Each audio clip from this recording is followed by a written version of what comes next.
Among the noble families of the Renaissance, the Borgia dynasty is often portrayed as power-hungry, decadent, and arrogant. But were they truly as corrupt as history remembers? This video explores the real history of the Borgia family, a lineage that produced not one, but two popes, and uncovers the truth behind the dark and infamous legend. Welcome to Mysteries Beyond the Veil. In the scorching heat of August 1492, a grand and lavish ceremony took place in Rome to crown the new pope, a man rumored to have bribed his way to power. That man was Cardinal Rodrigo Borgia from Valencia, Spain. Upon his ascension, he took the name Pope Alexander VI. At 60 years old, the new pontiff was a commanding figure, known for his refined manners and natural charm. He had previously served as the head of the College of Cardinals and had held significant influence within the church for the reigns of 5 popes. Compared to his peers, Rodrigo stood out with his authority, knowledge, experience, and far-reaching influence. But Rodrigo Borgia was also a man of the secular world. He had 1 son and 2 daughters before meeting Venosa Catane, his longtime mistress for over 3 decades.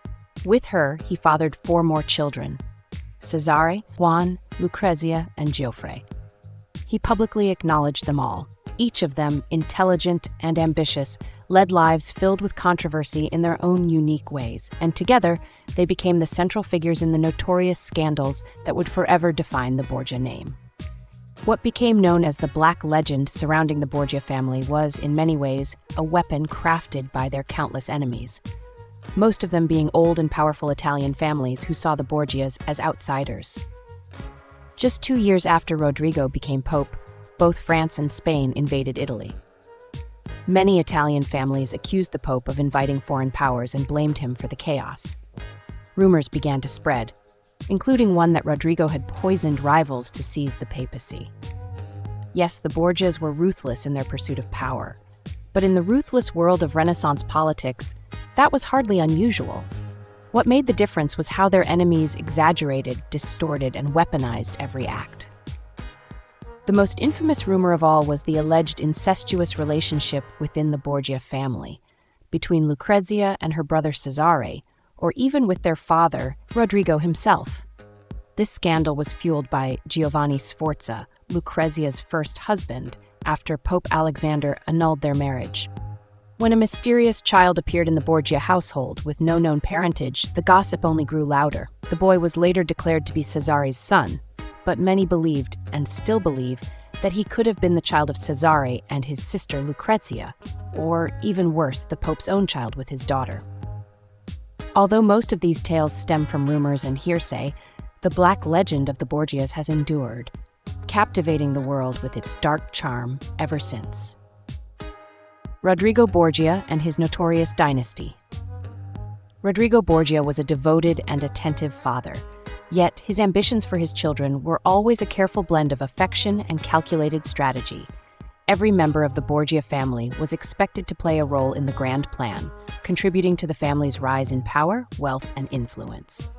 In 1485, Rodrigo Borgia purchased the territory of the Duchy of Gandia in eastern Spain from King Ferdinand II of Aragon.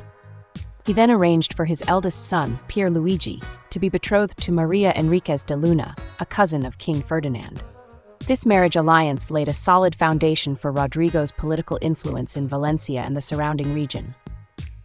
3 years later, Pier Luigi passed away. His half-brother, Juan, John, took his place as Duke of Gandia and married his late brother's fiancée, honoring the original alliance with the Aragonese crown and ensuring the Borgia family's foothold remained intact. At that time, Rodrigo had already lost 1 daughter, while the other had married into Roman nobility. As a result, all his love and ambitions became focused on the children he had with Venosa Catane. The Borgia family, which would produce not 1 but 2 popes, Calixtus III and Alexander VI, traced its roots to a minor nobleman named Domingo Borgia from Valencia in eastern Spain. Valencia, a crucial port city under the Crown of Aragon, belonged to a maritime empire that dominated the Mediterranean, including the Kingdom of Naples. Rodrigo, the grandson of Domingo, would rise to become Pope Alexander VI in 1492, the very same year that Aragon, Castile, and several other kingdoms united through dynastic marriage to form the foundation of what we now know as Spain. Through the strategic marriages of his children, Pope Alexander VI forged political alliances that stretched across Italy, France, and Spain. Still, the influence of the Borgia family began to wane after his death in 1503. Rodrigo's 4 children with Venosa spent their early years living with their mother in a home near the luxurious Borgia Palace, one of the grandest and most opulent residences in Rome. This wealth, combined with Rodrigo's public affection for his mistress, led to harsh criticism even from within the church. Although Venosa's later marriages complicated matters, for many years her relationship with Rodrigo remained passionate and affectionate. By the time their youngest son, Goffredo, was born, the relationship had cooled, but the two remained close. Rodrigo's election as pope had an enormous impact on the Borgia family, catapulting them to new heights of power, wealth, and notoriety. He was deeply proud of his children, who were all in the prime of their youth. He adored their beauty, charm, intelligence, and presence, and he wanted them close. He moved Lucrezia to the convent of Santa Maria in Portico, near St. Peter's Basilica. As for his sons, he had them live in or near the Apostolic Palace, the very heart of the Vatican and the seat of papal power. Politics and family. Rodrigo's ascension to the papacy dramatically altered his family's plans. From that point on, the careers and marriages of his children served only the interests of the Borgia family. They also had to advance the political and strategic aims of the church. Nepotism was common within the church at the time. Rodrigo himself had been appointed cardinal by his uncle, Pope Calixtus III. As pope, Alexander VI followed the same tradition by elevating his son, Cesare. Strategic marriages became crucial tools to solidify the papal state's position, especially as the church's territories in Italy were threatened by both France and the Catholic monarchs of Spain. Between 1493 and 1494, Pope Alexander VI secured 3 major alliances. Juan, Duke of Gandia, would marry Maria Enriquez de Luna, a cousin of King Ferdinand II of Aragon, taking the place of his deceased brother. Lucrezia would marry Giovanni Sforza, a relative of the powerful Duke of Milan. Goffredo would marry Sancha of Aragon, the illegitimate daughter of King Alfonso II of Naples, who was also related to Ferdinand II. Despite strong papal opposition, France invaded Italy in 1494 with the support of the Duke of Milan, placing enormous pressure on the delicate balance Pope Alexander VI had tried to create. These political developments led to the annulment of Lucrezia's marriage to Giovanni Sforza. Soon after, she married Alfonso of Aragon, the younger brother of Sancha and an illegitimate son of the King of Naples. This union helped solidify the alliance between Pope Alexander VI and the Kingdom of Naples during a period of intense political upheaval. Meanwhile, the growing instability pushed Cardinal Cesare to abandon his religious career. With his father's blessing, Cesare renounced his position in the church and married a sister of the King of Navarre, a royal house related to the French crown. This new alliance, however, sparked a major conflict with the King of Naples and his powerful Catholic relatives, including Queen Isabella I of Castile and King Ferdinand II of Aragon. The tension even spilled into the Borgia family itself, as Lucrezia and Cesare suddenly found themselves on opposing sides due to their marriages. This division would last until the year 1500, when Lucrezia's husband, Alfonso of Aragon, was assassinated under mysterious circumstances, an act many believe Cesare had orchestrated. Following that tragedy, tensions within the family eased. Lucrezia eventually entered into her third and final marriage, this time with the heir to the Duchy of Ferrara. It was a political match that at last the entire Borgia family could support. The children of the Pope. The children of Pope Alexander VI never questioned his decisions. He was both their father and the supreme head of the church, the very source of their power and wealth. To them, obedience wasn't just expected, it was a duty. Yet the Pope's own actions often created complications for his children and strained the relationships between them. While he claimed to love them all, he made little effort to hide his favoritism. His youngest son, Goffredo, was born timid and soft-spoken, traits that failed to impress Alexander. At times, the Pope even doubted whether Geoffrey was truly his own son. This emotional distance between father and son caused tension, especially with Geoffrey's wife, Sancha of Aragon. While Geoffrey remained obedient and reserved, Sancha was outspoken and bold, a personality the Pope found harder to tolerate. In contrast, Juan, Giovanni, was clearly the Pope's favorite. At the request of the Catholic monarchs, Juan was sent to Spain to fulfill his betrothal to King Ferdinand II's cousin, Maria Enriquez de Luna. But Alexander had even greater ambitions for him back in Italy.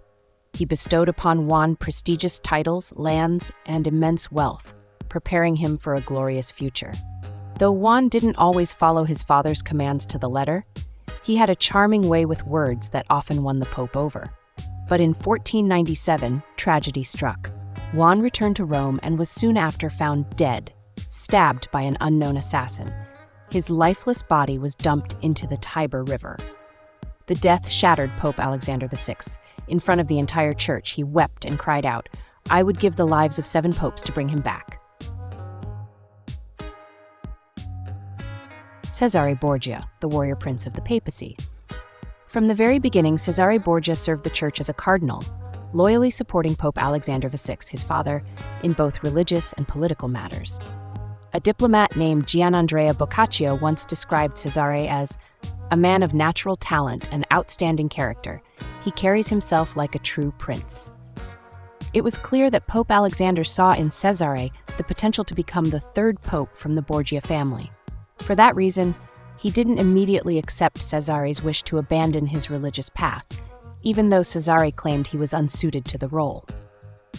Only a year after Juan's death did Alexander finally allow Cesare to resign as cardinal.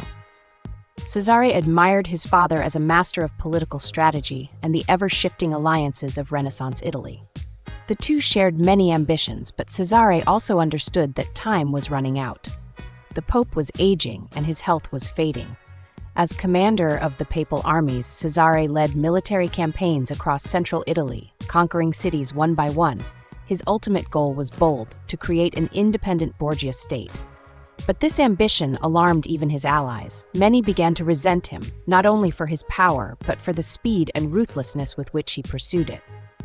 After the death of Alexander VI, Cesare faced enormous difficulties in maintaining control of his territories without the church's backing. His power, once unquestionable, now teetered on the edge of collapse. Lucrezia Borgia, the Pope's beloved daughter. Among all his children, Pope Alexander VI perhaps loved Lucrezia the most.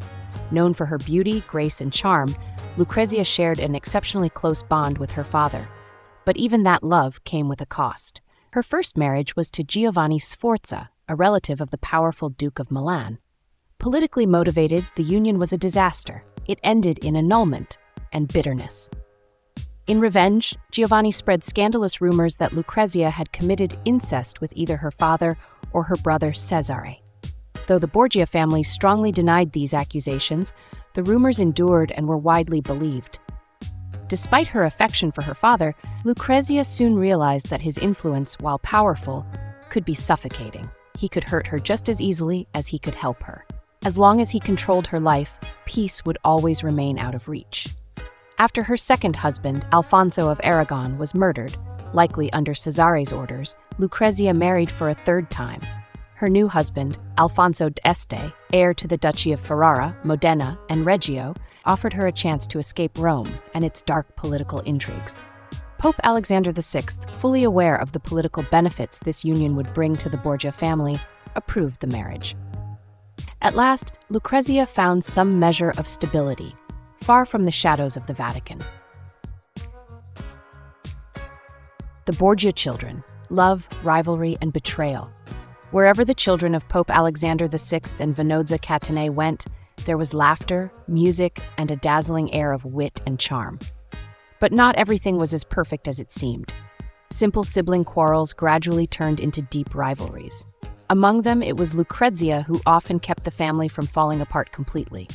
She shared a special bond with Goffredo, the youngest, always defending and protecting him. Their relationship grew even closer after she married Alfonso of Aragon, who happened to be the brother of Sancha of Aragon, Goffredo's wife. The two women, Lucrezia and Sancha, were dear friends, And not even Goffredo and Sancha's failed marriage, or the tragic death of Alfonso, could break their friendship. Yet among all her siblings, the one Lucrezia seemed to favor the most was Juan. The relationship between Juan and Cesare was, however, far more complicated. Pope Alexander VI showered Juan with titles, lands, and honors, believing this to be the best way to expand the Borgia family's power. Meanwhile, Cesare, though far more gifted in intelligence and leadership, was forced into a religious career, one he despised. Cesare believed he could be a far greater ruler than his brother. And when Juan returned to Rome, showing only mediocre military abilities, Cesare's belief only grew stronger. Although Juan held prestigious titles, Cesare's influence in both religious and political affairs easily overshadowed him.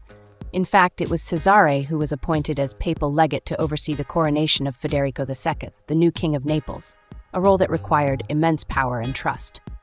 Few cardinals held such status. Still, dark rumors began to swirl, whispers of Cesare and Juan competing for the affections of their sister-in-law, Sancha of Aragon. While Juan was known for his indulgent lifestyle and womanizing, these accusations may have been little more than malicious gossip, part of the growing black legend that surrounded the Borgia name. More sinister were the rumors that Cesare had Juan assassinated, either out of jealousy or political ambition. While no proof was ever found, the circumstances were suspicious. Juan had amassed great influence in Italy and Valencia. His sudden and brutal death delivered a devastating blow to the Borgia family's standing and fueled speculation that Cesare might have seen him as a threat. Yet even amid this storm of intrigue and betrayal, the bond between Lucrezia and Cesare would remain a connection that would define the Borgia legacy in the years to come. Blood and bonds, Cesare and Lucrezia Borgia. The relationship between Cesare and Lucrezia Borgia was as intense as it was complicated, constantly shifting between deep affection and bitter rivalry. At times, they stood on opposite sides of the same battlefield, their loyalties torn by political alliances and personal loss. Lucrezia's second husband, Alfonso of Aragon, was the son of the King of Naples. Meanwhile, Cesare had married the sister of the King of France. And when war broke out between France and Naples, the Pope still maintained his alliance with Naples, putting Cesare and Alfonso on a direct collision course.